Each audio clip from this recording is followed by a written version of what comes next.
Muy buenas noches a todo el ciclo de tercer año. Para esta clase tenemos programado el tema de anestésicos locales. El tema a continuación es bastante complejo porque es de uso prácticamente en varias especialidades, no solamente en el ámbito hospitalario, sino como ustedes saben, preferentemente también en atención odontológica, curaciones en centros de primer nivel. Sin embargo, vamos a entrar ya en tema.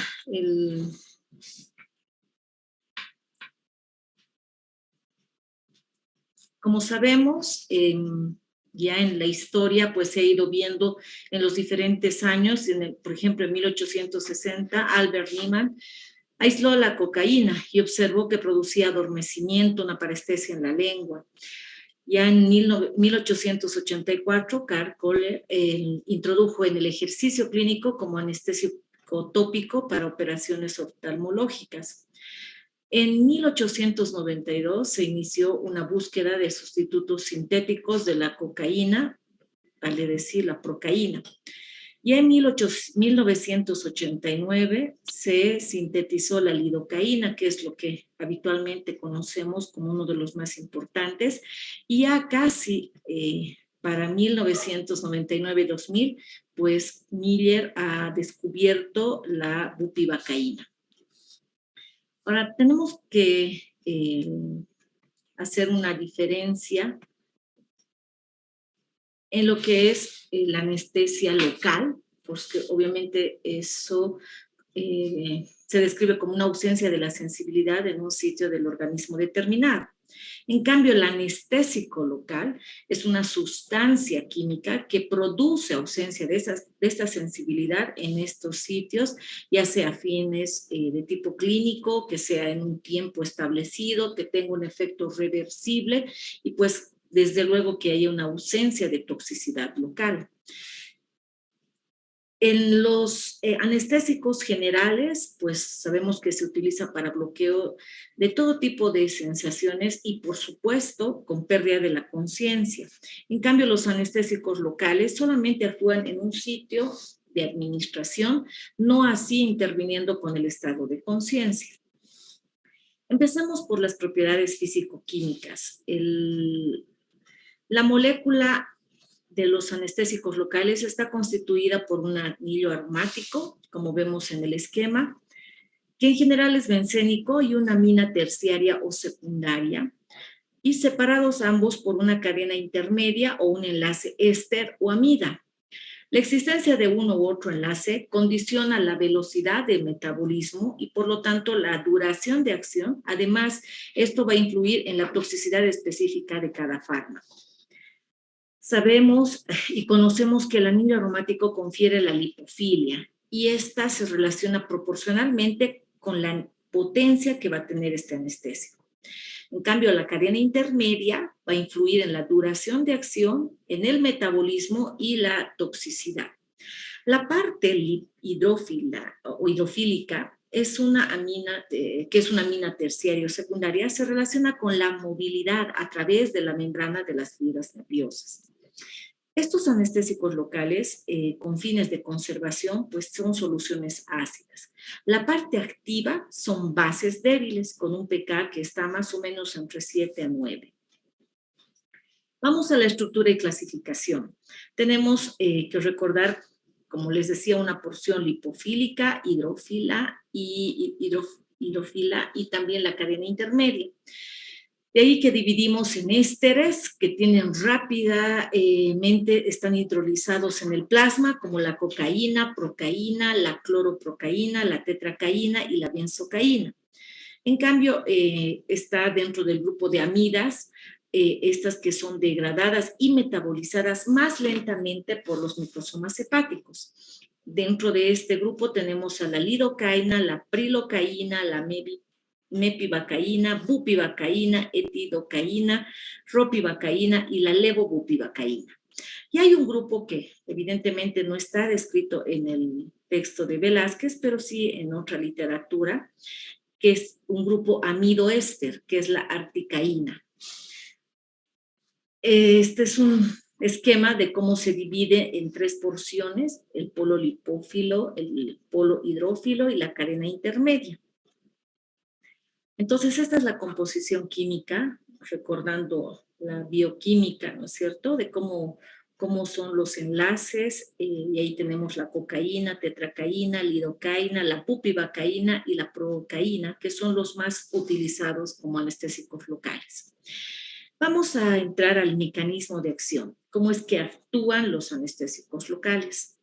Tenemos que recordar para esto, obviamente, el potencial de membrana. Sabemos que tenemos esta membrana tiene una bicapa y, por supuesto, tenemos que ver y empezar desde el potencial de reposo. Vamos a ir a un pico de despolarización, luego repolarización y, por supuesto, conociendo esto, vamos a ver que el impulso nervioso, desde luego, es producido por cambios en la permeabilidad de la membrana de los iones de sodio y potasio, ¿no? Ahora, bien, para entender el mecanismo de acción, pues vamos a ver por pasos, ¿no? ¿Qué hace el anestésico local? En principio vamos a ir viendo que hay un bloqueo de los canales de sodio dependientes de voltaje en las fibras nerviosas. Existe un bloqueo en la fase inicial del potencial de acción. Para su efecto deben atravesar la membrana nerviosa uniéndose al receptor desde el lado citoplasmático. Por lo tanto, bloquean los canales en la porción externa, disminuyen, por así decir, la velocidad de despolarización, no van a alcanzar el umbral, por lo tanto no se va a desencadenar el potencial de acción, el impulso entonces se detiene, no se propaga, por lo tanto no van a alterar el potencial de reposo ni el potencial de umbral. De esta manera, pues podemos reconocer que en la membrana axonal existen poros. Estos poros están constituidos por proteínas. En su interior existen canales de sodio y estas tienen 2 subunidades, una subunidad beta y una subunidad alfa. La subunidad alfa tiene 4 subtipos, tipo 1, 2, 3 y 4, y 6 dominios que van desde S1 a S6. ¿Por qué la descripción? Porque dentro de los anestésicos locales, estos se unen al segmento 6 de los dominios 1, 3 y 4, impidiendo que se despolarice y bloquean así el potencial de acción. La capacidad de unión está mediada por el pK del anestésico y, por supuesto, el pH que existe del medio. Ejemplo, en un tejido inflamado, es decir, si el pH va a disminuir en el tejido inflamatorio, pues provoca que el anestésico predomine en su parte hidrófoba, por lo que hace que se dificulte su acción anestésica. Recordemos también la clasificación de las fibras nerviosas. Tenemos las mielinizadas y las no mielinizadas, y ahí tenemos en el primer grupo, por ejemplo, las tipo A y B, las A, alfa, beta, gamma y delta, y las no mielinizadas que van a condicionar el dolor sordo, la temperatura y el tacto. Entonces, este es solamente un esquema de cómo estas fibras van a condicionar cada una, por ejemplo, de acuerdo a su estímulo, el dolor, presión, propiocepción, movilidad, ¿no? ¿Cómo se desarrolla el orden del bloqueo neuronal? Existen, por un lado, en el lado izquierdo, si se quiere, de la pantalla, ustedes van a ver el bloqueo, por ejemplo, de las fibras B. ¿Cuál va a ser su acción? El aumento de la temperatura y vasodilatación. El bloqueo de las fibras A y delta y también el bloqueo de las fibras C van a condicionar, o su acción es una pérdida de la sensación de temperatura y sensibilidad dolorosa. Al bloquear las fibras A y gamma existe una pérdida de propiocepción. Perdón. El bloqueo de las fibras A beta también producen, o su acción es una pérdida de la sensibilidad al tacto y presión, y el bloqueo de las fibras A alfa, pérdida de la motricidad. En este primer recuadro, solamente es para hacer una relación anatómica y funcional de la sensibilidad al bloqueo de los anestésicos locales. Tenemos fibras tipo A, tipo B, tipo C. Existiendo de esta manera, como ven acá, los subtipos de fibras, la presencia de mielina, viendo el diámetro, la velocidad, la localización, y es así, por ejemplo, y remarcamos, ¿no? Cuando la función es motora, pues estamos hablando del estímulo a nivel de su acción a nivel de las fibras tipo A alfa, especialmente en este caso, ¿no? Existe otra clasificación también de los anestésicos locales de acuerdo a la potencia y al pK de los anestésicos locales. De baja potencia, es decir, tenemos ahí a la procaína. De potencia intermedia tenemos principalmente a la mepivacaína con una potencia relativa entre 1.5 con un pK de 7.7. El más conocido es la lidocaína con una potencia relativa de 2 y sabemos que el pK es de 7.8. De alta potencia, la tetracaína, como uno de los más importantes. Sin embargo, si ven acá, tenemos también la bupivacaína, la levobupivacaína y la etidocaína con una potencia relativa en 8 y su pK es más o menos entre 8.4 para la tetracaína y la bupivacaína, que es uno de los más utilizados, el 8.1.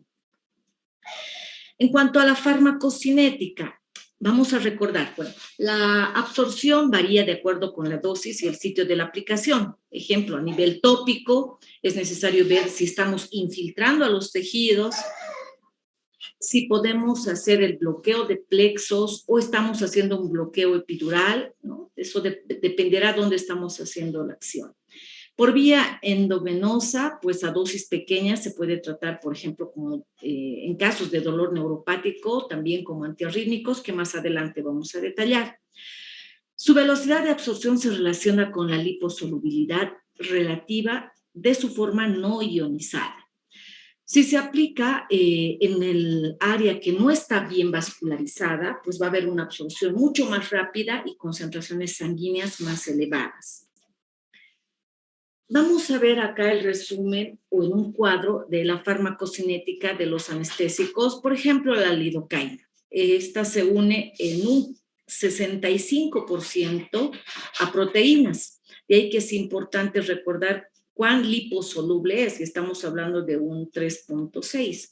El metabolismo, por supuesto, es hepático por oxidación, desalquilación, hidrólisis, y su vida media de eliminación, contando en horas, es 1.6.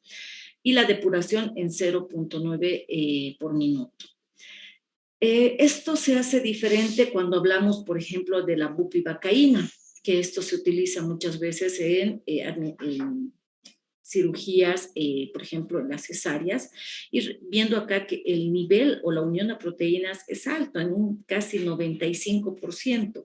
Y miren la liposolubilidad cómo sube, ¿no? Hasta un 30%, miren la diferencia con la lidocaína. Por supuesto, el metabolismo es también hepático por oxidación, desalquilación, hidrólisis. Entonces, esto solamente recalcando los anestésicos locales más utilizados, como en este caso la lidocaína y la bupivacaína. Ahora, este es otro cuadro que nos muestra las concentraciones y dosis para cuando hacemos infiltración en tejidos o en ciertas estructuras. Volviendo a la lidocaína. Si la concentración la tenemos de 0.5 a 1, la dosis máxima puede ser 300 miligramos. ¿Y cuánto tiempo va a durar? Más o menos en minutos, de 30 a 60 minutos, ¿no? Eso dependiendo. Entonces, ahí tenemos la diferencia y la comparación en cuanto a las concentraciones y, por supuesto, la duración. Contrastando nuevamente con la bupivacaína, pues que su duración va a ser entre 120 hasta 240 minutos. Vean la diferencia con la lidocaína. Ahora, esta concentración y las dosis de anestésicos se da para bloqueos de nervios y plexos nerviosos. Tenemos una diferencia, si ustedes ven con el anterior, comparado con el anterior. Miren acá, solamente nos demuestra el tema de su uso solamente con la lidocaína. En cambio, ¿qué pasa cuando hacemos la combinación o la adición con la epinefrina. La lidocaína va a tener hasta 180 minutos. Eso vamos a ver más adelante cuál es su explicación. Esta es una concentración para anestesia epidural que ustedes van a ver en quinto año en su rotación de anestesia y por supuesto en ginecobstetricia, ¿no? Cómo se hace la administración y cuáles son el mecanismo de acción y el tiempo de duración que se espera, obviamente, para ver con la paciente y explicarle incluso, no solo al paciente, también al familiar, de cómo va a ser el tipo de anestesia que se le está administrando, cuáles son los efectos y, por supuesto, más adelante vamos a ver algunas interacciones medicamentosas que pueda tener. En este caso tenemos, de acuerdo al área de aplicación, cuando son tópicos, por ejemplo, la lidocaína, vuelvo a insistir, que es uno de los anestésicos más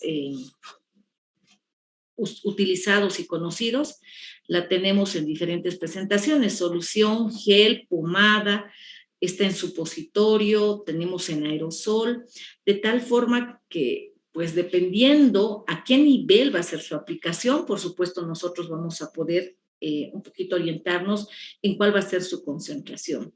No es lo mismo, por ejemplo, que tenemos, por ejemplo, en gel, que es al 2%, y en este caso dicen para uretra, pero también se puede utilizar para otras áreas.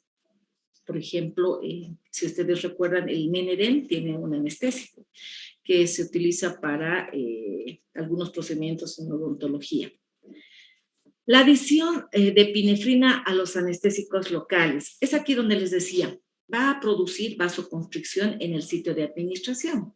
Por lo tanto, va a permitir que el anestésico local permanezca mayor tiempo, va a disminuir la absorción de este anestésico local y va a disminuir, por lo tanto, que haya mayor toxicidad sistémica.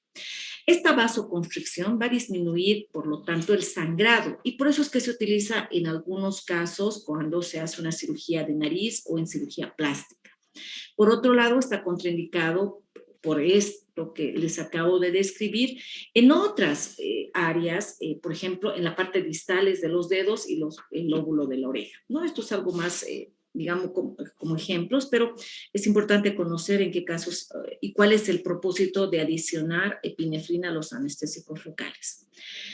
Debemos reconocer y describir las reacciones adversas. Cuando nosotros usamos o requerimos el uso de un anestésico local, pues tenemos que ir viendo cuáles son sus reacciones adversas. Uno de los sistemas más importantes que debemos cuidar, por supuesto, es el sistema nervioso central.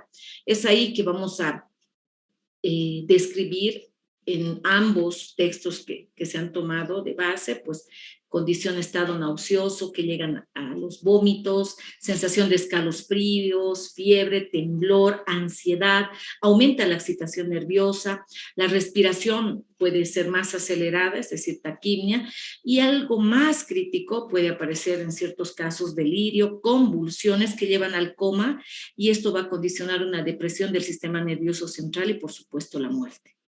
A nivel cardiovascular, existe una depresión del funcionamiento del músculo cardíaco, de tal manera que va a reducir su capacidad de contracción. Puede existir un bloqueo de la conducción y en los vasos sanguíneos pues va a haber una vasodilatación, con excepción de la cocaína, que produce aumento de la actividad simpática. Por lo tanto, va a dar lugar a la taquicardia, vasoconstricción, condicionar arritmias, fibrilación ventricular y paro cardíaco. Existen algunas también reacciones alérgicas, especialmente por parabencenos. Se genera en un porcentaje mínimo de pacientes. En algunos casos, cuando es local, se produce una dermatitis alérgica o crisis asmática. Existe una neurotoxicidad, por ejemplo, se describe con la lidocaína, el síndrome de cola de caballo. Eso van a revisar y van a ver con detalle en sus rotaciones en quinto, justamente porque se presenta cuando existen concentraciones elevadas del anestésico, los síntomas neurológicos, también transitorios que se pueden acompañar cuando se administra un anestésico local, puede ser dolor o disestesia, y se relaciona con la lidocaína cuando es administrada por vía intratecal, por lo que esto ya está relegado por otros anestésicos, por lo que ya no se utiliza actualmente. A nivel del sistema nervioso autónomo o la placa motora, los anestésicos locales bloquean los receptores nicotínicos, muscarínicos, histamínicos y, por supuesto, los serotonínicos. Se comportan como curarizantes por su acción presináptica, impidiendo así la liberación de la acetilcolina. Otros efectos, el efecto espasmolítico a nivel, por ejemplo, del músculo liso gastrointestinal, a nivel de la musculatura lisa vascular, bronquial, biliar y todos aquellos que tengan musculatura lisa. Vamos a hablar, perdón, de la toxicidad. Deme un momentito.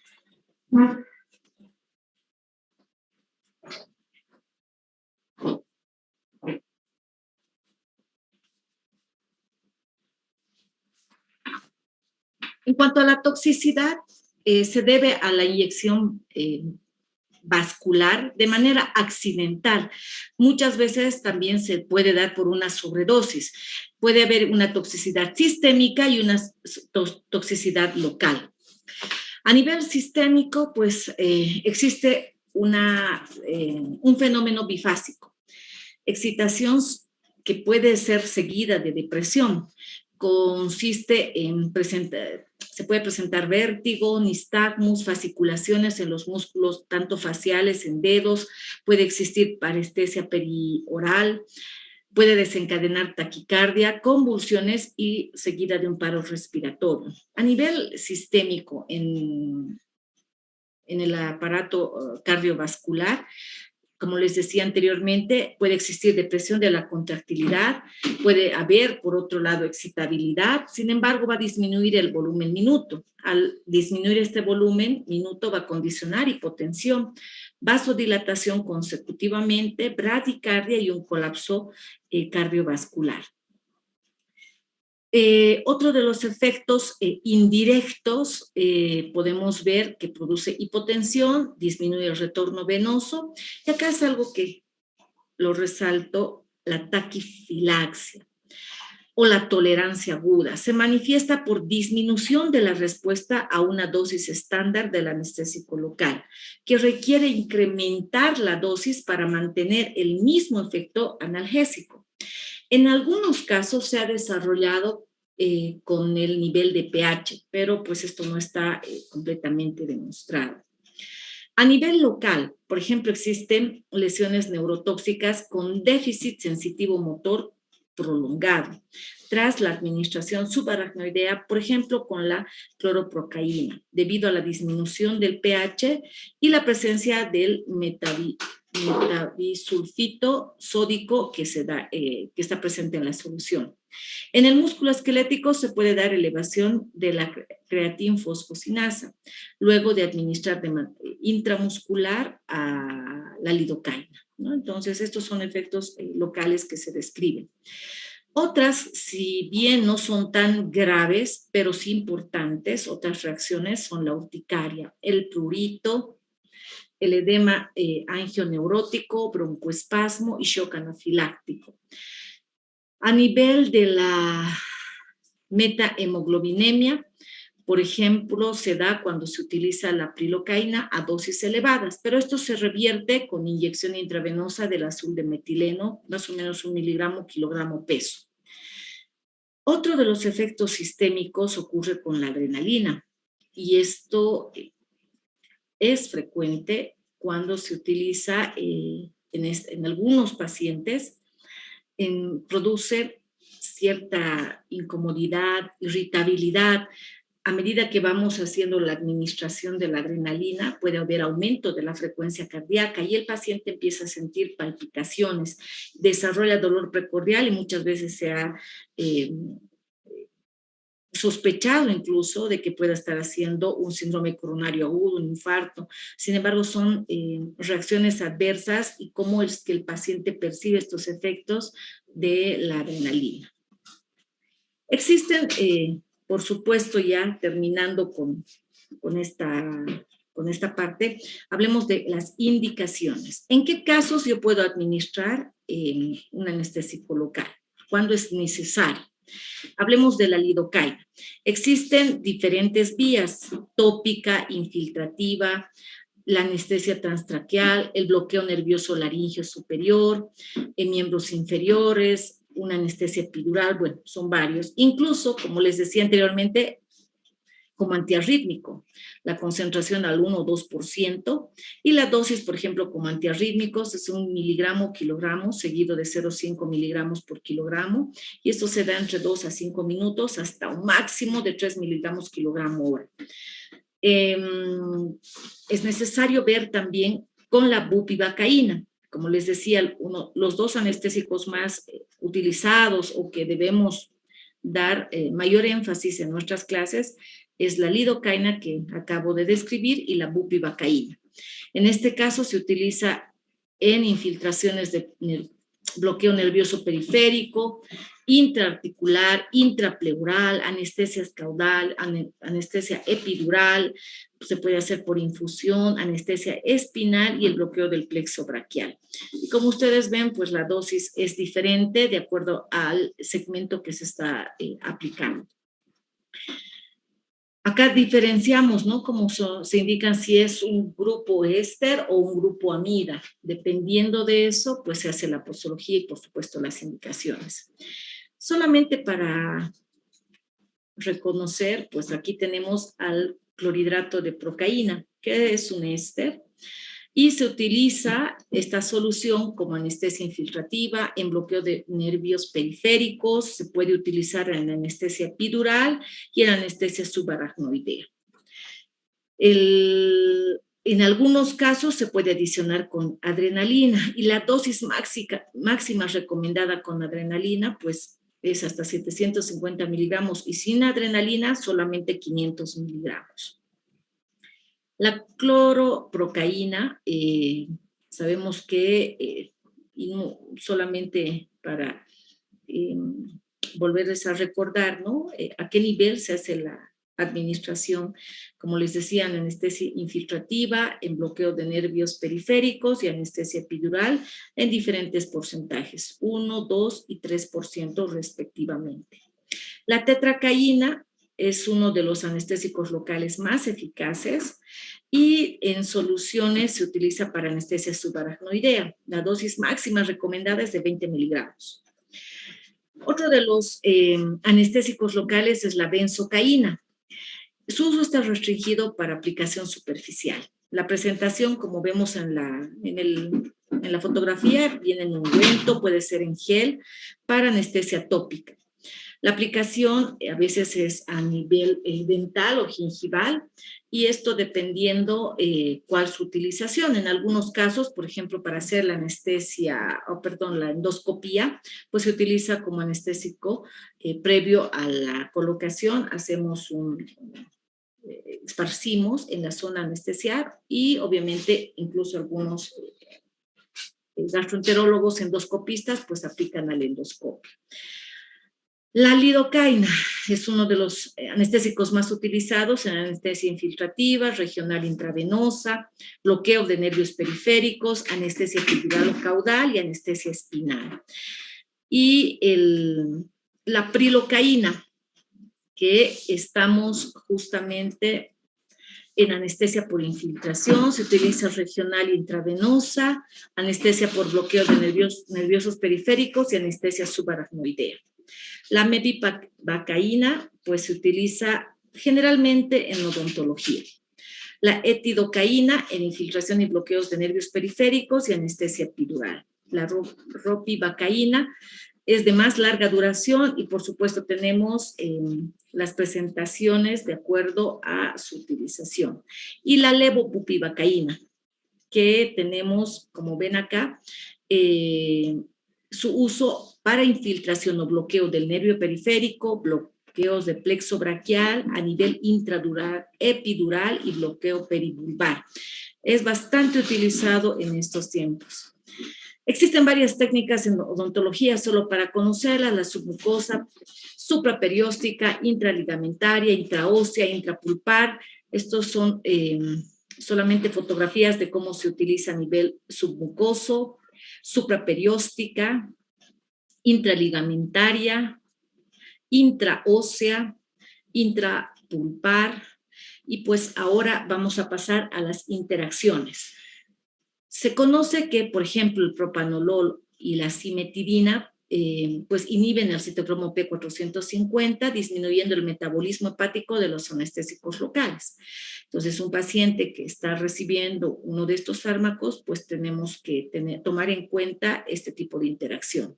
Con el itraconazol disminuye el aclaramiento de la bupivacaína.